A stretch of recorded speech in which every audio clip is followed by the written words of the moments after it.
Noong nakarang araw ay nagkaroon ng press conference sa Malacanang at ang mga Philippine official ay galit na galit sa China dahil sa ginawa nitong pambubumba gamit ang water cannon at pagbabangga ng mga ilang barko at mga supply boats ng Philippine Coast Guard. Pero bago tayo magpatuloy, huwag niyong kalimutan pindutin ang subscribe button para lagi kayong updated.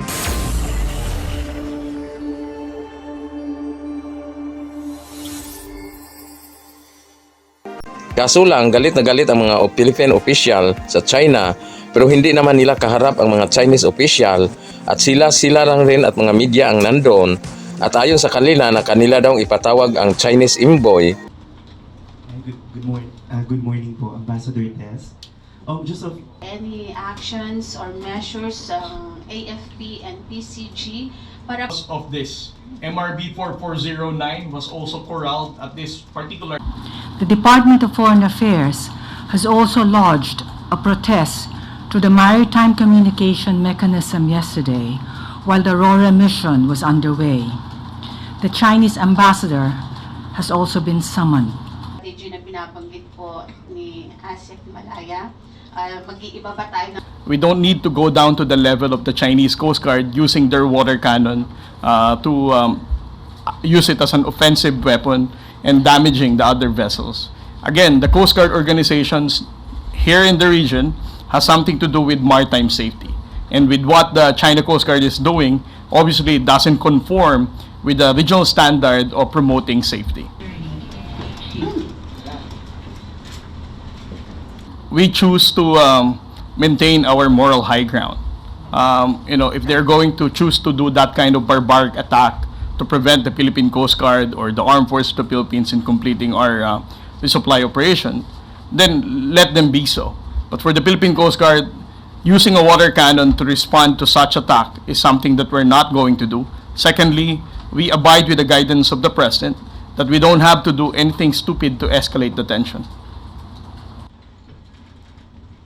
Magandang umaga, Malacanang Press Corps, and welcome muli sa... The National Task Force West Philippine Sea has prepared a new national strategy on the West Philippine Sea, and we have made some adjustments given the recent developments, and we hope to be able to present this to the President very soon. Ang tanong, ilang bisis na ba itong nangyari? Maraming nang bisis na nangyari na pinatawag nila ang mga Chinese envoy mula pa noong panahon pa ni President Noynoy Aquino hanggang kay President Duterte at hanggang ngayon. Mayroon bang nangyari? Wala naman. Sa halip, tumitindi pa nga ang harassment ng kanilang ginawa eh. Titigil lang ang harassment na ginawa ng China kung aalisin na ang BRP Sierra Madre at kukunin na ng China ang buong Ayungin Shoal or Scarborough Shoal dahil tatayuan nila ito ng military base at doon nila ilagay ang mga missiles. Umatigil lang ang pangharas ng China kung makuha na nila lahat ang buong South China Sea or West Philippine Sea. Sa bagay, malapit na yan mangyari. Ngayon, binumba ng China gamit ang water cannon ang mga barko at supply boats ng Philippine Coast Guard. Ang ginawa ng China ay offensive dahil sila ang lumusob doon sa territorial waters ng Pilipinas at sila pa ang nambubumba ng water cannon. Pero iba ang pananaw ni Philippine Coast Guard Chief J. Tarila dahil ayaw niyang gagante gamit ang water cannon. Ayaw niya tirahin ang mga barko ng Chinese Coast Guard at Chinese Maritime Militia dahil offensive daw ito, baka mag-escalate. Paano maging offensive? Ang barko nga ng Philippine Coast Guard at supply boat ang tinira gamit ang water cannon ng China, yan yung offensive. At kung gaganti ka para maprotektahan mo ang sobereintiya ng Pilipinas at mga crew ng iyong mga barko, ang ginawa mo ay defensive, hindi offensive. Para bang yung bahay mo na nilusob ng armado ng mga akyat bahay, bilang head of the family o magulang, responsibilidad natin na proteksyonan ang ating pamilya sa loob mismo ng ating tahanan at mangyari na mapatay natin ang mga armadong akyat bahay na lumusob sa ating tahanan. Normal lang yon, walang mali noon. Pero ayon kay Tarila, na sumunod lang siya sa utos ni President Bongbong Marcos na hindi gagante o magpagulpi na lang, tama rin naman, wala siyang magagawa dahil utos ng Presidente, utos ni President Bongbong Marcos. Alam nyo, hindi natutuwa nito ang mga unang leader sa Pilipinas at mga kasundaluhan ng Pilipinas noon. Dahil noong 1950s, kahit hindi pa nakarecover ang Pilipinas pagkatapos ng World War II, si President Quirino at ang ating mga kasundaluhang leader noon ay matatapang dahil ang Pilipinas ang unang tumulong sa panawagan ng South Korea at US na magpadala ng mga sundalo doon sa South Korea para tulungan ang South Korea na hindi ma-occupy ng Communist China at North Korea. Ang mga sundalo na Filipino contingent ay tinatawag sila na PIPTOC or Philippine Expeditionary Force to Korea. Yan yung ibig sabihin ng PIPTOC. Ngayon, puro na lang TikTok ang ginawa eh.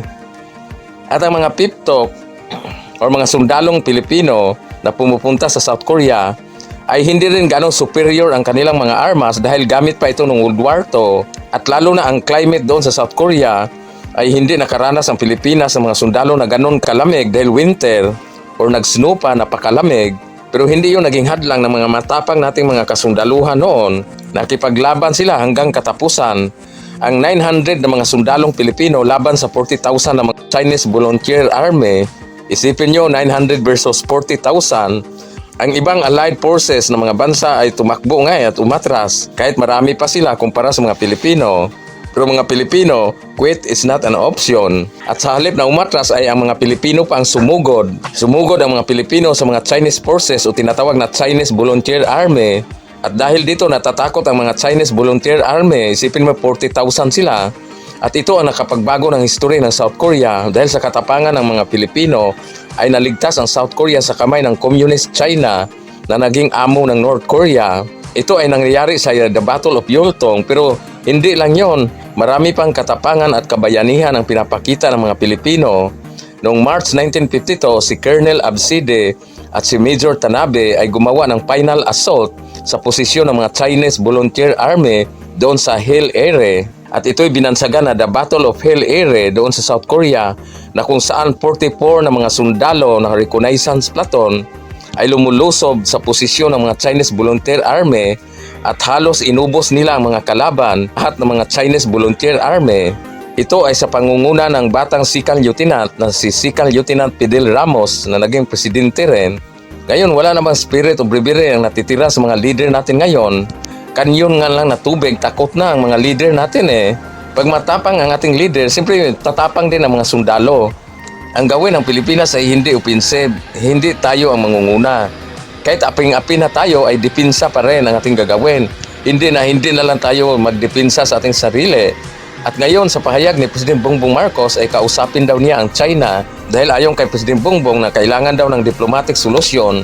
At kailan ba nag-work out ang tinatawag na diplomatic solution? Siguro sa ibang bagay pwede ito, pero sa tensyon na ito sa South China Sea, hindi ito mai-apply. Dahil diplomacy does not exist in South China Sea or West Philippine Sea because President Xi Jinping used what's so-called gunboat diplomacy. Ilang dekada na ginamit ng China na gumagamit sila ng gunboat diplomacy sa South China Sea. Gagamitin nila ang kanilang mga gunboats ng mga Chinese Maritime Militia para takutin, para gumawa ng harassment, para tatakutin ang mga maritime neighbors para kanilang makuha o maklaim ang mga teritoryo o mga soberente na hindi naman sa kanila. Ang una nilang gagamitin ay ang mga trained Chinese People Army. Ito ang Chinese Maritime Militia Vessel. Ilang libo-libo na kanilang gagamitin ang mga Chinese Maritime Militia Vessel at palibutan nila ang area. Pagkatapos ay kanila na itong ikiklaim. Yan yung tinatawag na gunboat diplomacy. At dapat, noon pang mga nakarang taon ay nilagyan na dapat ng permanent concrete structure malapit sa BRP Sierra Madre. Ngayon mukhang malabo na ito. Nandiyan na nakaabang ang Chinese Coast Guard at mga Chinese Maritime Militia. Hanggang sa susunod, maraming salamat.